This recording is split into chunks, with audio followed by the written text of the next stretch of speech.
Good day and welcome back to the Herbert Dennard Show. We have two very distinguished guests, Reverend Dr. Henry Clay Ficklin. Good morning. City council person.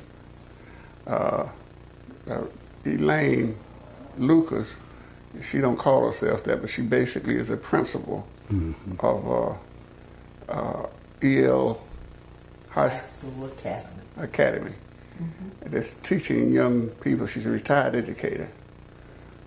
6 years. What do they call it? The 6-year degree? It's a specialist in education. Specialist in education. But today we kind of talking about, it seemed like the direction that politics is going and making, and how we are somewhat way losing ground. I want to just talk about consolidation for a minute.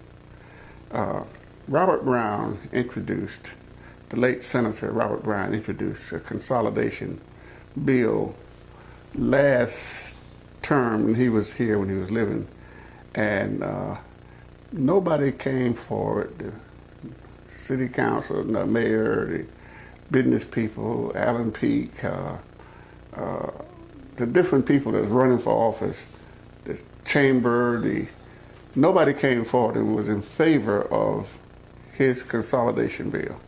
Why was that, Dr. Ficklin? Basically, Robert Brown's consolidation bill was a true consolidation bill. It looked at all of the authorities and boards around so that those authorities and boards could come together, and that one of the main things that I think that he had in his bill was that if you served on an authority or a board, then you couldn't turn around and draw business into making, and then turn around and get the contracts yourself to just line your own pocket or feather your own nest. His bill had language in it that would have prohibited that. And a lot of these people who are on these authorities and board, they're on them so that they can get what they can out of them. And Robert didn't see that as being in the public's best interest. And so his language in his bill kind of prohibited that. And that may have been a reason that no one looked at it, because they saw it as being something that they could not gain from. I think also in his bill he had something about the police. They would have a police chief rather than a sheriff. Yeah. Now, when you look at consolidation bills all over the states that have been passed, and I think we have like 6 in the state of Georgia, there's only one that has the sheriff as the head, as the chief law enforcement agency. All the rest of them have the police department, because citizens, especially in a metropolitan area, they need to have someone who has been trained and certified in various kinds of functions about law enforcement.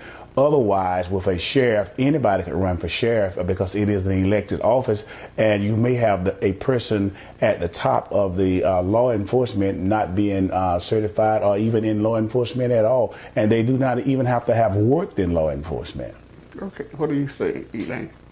I agree with Dr. Ficklin that Robert Brown's bill did a whole lot more and had more of the specific, more of the details than this that just passed. I think we're going to have a whole lot of trouble with this consolidation effort. It has placed this whole process in the hands of just a small group of people. That's why we fought so hard against it, because we said once this consolidation bill is passed, that's it. It's out of the citizens' hands. And you can protest all you want to, but if the folks who are on that transition team feel a certain way, and it's obvious they do, they have all the power to create anything they want. They can make this look the way they want it to look. And I think that's what they're going to do. And we fought because it's going to increase taxes. It's also immediately going to reduce the numbers of black elected officials and the number of Democratic elected officials. And Alan Peake led this whole process, Republican, who is the big supporter of Miriam Parris, who signed off on the bill to bring this thing. And if for no other reason she should be unelected, it's that she put that kind of thing on the people of this community, which is favoring the Republicans. Senator Robert Brown knew what he was doing as far as the consolidation bill. And unlike, well, you're saying that nobody, came up to support it. We supported it in principle. Representative Lucas supported it, but all of the folks who favored this particular consolidation bill, that the Allen Peake bill, those people did not support Robert Brown's for the reason that Dr. Ficklin was saying, that it would take power away from them. It would not allow them to benefit from these boards and authorities. Right now, I think everybody could name the list of folks who serve on these different boards and authorities, who also get all of the contracts, the multi-million-dollar contracts. Robert Brown's bill would take away an awful lot of that. His bill created 11 districts for people running and voting, and the districts were set up where you would have representation based on the population of an area. Under this consolidation bill that passed, you will reduce your representation to a mayor who has tremendous power, can just about do whatever he or she wants, and a commission that's just there to kind of rubber stamp. And they've built in a way of blocking anything that the Republican majority, which I predict will be on this commission. But in case they are the minority, they have a built-in veto of anything that the body wants to do. If there's only 4 Republicans on there, they can stop anything from happening. That's right. But in this last consolidation bill that was passed, it was a large number of some high-profile African Americans that was for it. They were new. They weren't high profile. They were people that we trusted, like Dr. Beverly. Nikki Randall had been serving since '99, and of course Miriam Parrish was elected by the Republicans to be there. And of course they were people who at that time were high profile because of the office that they held. But they got up there and they did not take care of the people's business. And I think that what Robert Brown was, everybody always have known him to be very methodical, analytical. So he had looked at the whole process. Now what they're doing, they're trying to come back after it has passed. They were saying that, buy this sack and we'll tell you what's in it later on. And of course, now they're getting ready with this transition team, and I saw Nikki Randall the other day, and I said, Nikki, I want to be on the transition team. I said, because I have more experience than anybody I know of in Macon, Georgia, in local government. I've always been on the appropriation committee for my whole time serving, now going on 31 years. I said, nobody else has that experience but me. She told me that, she was sorry because it was over with on the 10th of August. And I think this was just like the 15th when I was speaking to her. I said, well, nobody knew about that. She said, we have to vote on it now, but we had to nominate the people. And I said, nobody knew what the process was or anything, because I certainly want to be on it, even if I am not a part of the government. I want to be on the transition team because of all the knowledge that I have that would benefit the transition of the city and the county. And I think that... Did she say who was on it? No, she didn't say. Did she say who was nominated to be on it? She didn't say any of that, and she spoke away from that. But she just said that it was too late for me to be on it.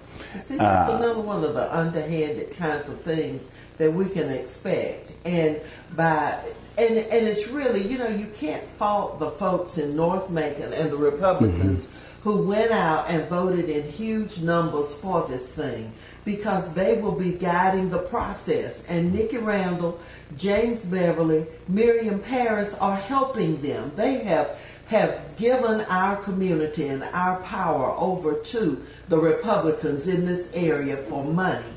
And then we didn't go vote. The numbers of people who are in the majority did not go to vote in the numbers, the percentages that we needed to in order to prevail.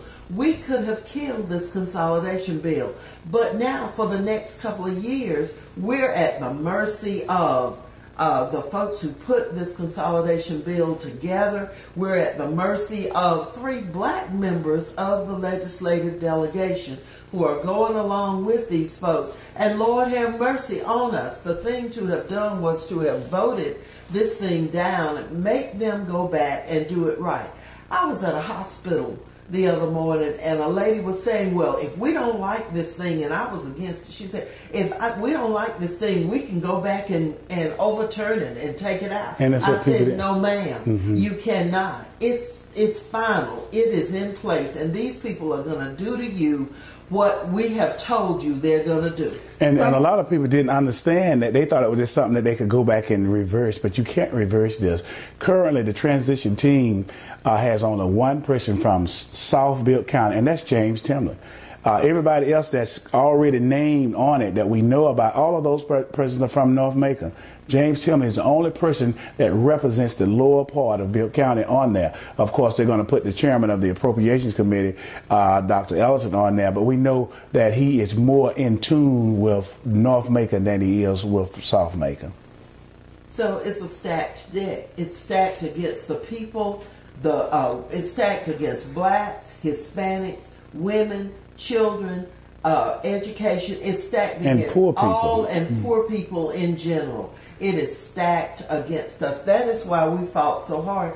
And, you know, it's kind of hurtful when you go and you work and you invest your own nickels and dimes into going on and trying to get the word out. And people don't see the importance of taking care of business. We are asleep at the wheel. By that I mean the people who are going to be adversely impacted by this consolidation are asleep at the wheel, and we are allowing our lives to be controlled by Republicans and then 3 members of our legislative delegation who don't care about the communities that elect them. It do not sound very promising. And putting together a transition team in secret. Who knew that the other folks had been named to the transition committee? And this is the same pattern. Who's that chairman of it? Nikki Randall is chairman. And I thought that they said she was going to name him, so she told me that they were nominating people, now they're going to vote on them. I said, oh, well, I never knew what the process was. But this is in keeping with the Republican philosophy that they started 10 days after Barack Obama was elected president. And they got all the Republicans together and they showed them this clip of General Patton. And General Patton was talking about the enemy and what they were going to do to the enemy. And he was talking about the Russians, but they were talking about Obama. And this was 10 days after his election. And the president has had to put up with that, making sure that all his bills are looked at with the worst kind of scrutiny and denied, and every day he has had to put up with that. And they have gotten emboldened because now on the local level, it used to be, and I was just thinking this morning before I came down here, Mr. Dennard, that I remember in 1995 we had a big Republican push to try to get us all out of office. And I think they may have had one other, like in 2005 or 2003 or something like that. But they have learned from their past inability to just remove black elected officials and people who were not in keeping with the Republican philosophy from office. So what they have now done, they have decided that they were not going to run Republicans, they were going to run Democrats who had adopted their Republican philosophy, whether they did it knowingly or unknowingly, and support them and continue to get their agenda out. And that's exactly what we have happening to us now, that these people are supported by Republicans, and Republicans are lauding them. The newspapers saying how wonderful they are, how cooperative they are. Anybody can be cooperative if you just bow down and agree with what's going on. You know, it has happened again. What I'm going to end up doing, because it's a lot of things that we want to cover and talk about. I want you to come back if you can next week, and we're going to do a half hour just on this alone, because I got somebody else waiting out there. And again, I have the clenched fist, which means cut it off. So I want to have you back, and something I want you to ponder about. Why don't black folks vote? I don't want you to answer that now. I want you to think about it, because we had a very low turnout compared to North Macon. I mean, very low. And the runoff coming up, I even believe it'll be lower. But anyway, gotta go. Want you back next week if you can. Thank you for having us. And we're gonna take care of business. Thank you so much. Now, we're not crying over spilled milk now because the cheese has been moved. We're just telling what happened. The cheese has been moved, and we're going to have to deal with it where it is. I appreciate you. Thank you.